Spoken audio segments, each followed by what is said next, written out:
வாழ்க்கையில ஜெயிக்கிறதுனா என்னன்னு சொல்லி தரேன். பொங்கல் விழாவுல உரி அடிக்கிற போட்டிங்க. 6 வயசு பையன் ஜெயிச்சாங்க. வந்து ஜெயிச்சுட்டு என் பக்கத்துல உட்கார்ந்தான். அந்த குழந்தை கிட்ட கேட்டேன், எப்படி ஜெயிச்சேன்னு. அந்த குழந்தை தந்த பதில சொல்றேன். அவன் சொல்றான், நீங்க பாக்குறீங்கல்ல 1000 பேராவது இருப்பாங்களா? ஆமா. அந்த மாஸ்டர் இருக்காருல்ல, அவர் கையில வேற விசில் வச்சுக்கிட்டு இருந்தார். ஒயின்னு காதுல ஊதிக்கிட்டே இருந்தார், யாரும் சொல்றது கேட்க கூடாதுன்னு.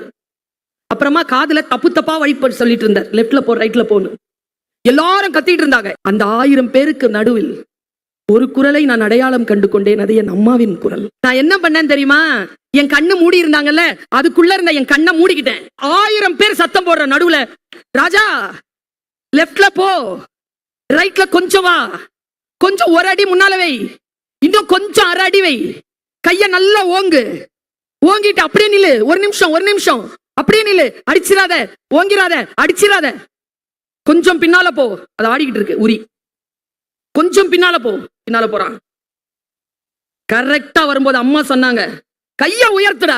கைய உயர்த்தினா அட்ரா இப்போ நான் பாருங்க, அடிச்சா உரி உடைஞ்சிச்சு. யாரை நீங்கள் பின்பற்றுகிறீர்கள்? யார் குரலை கேட்கிறீர்கள்?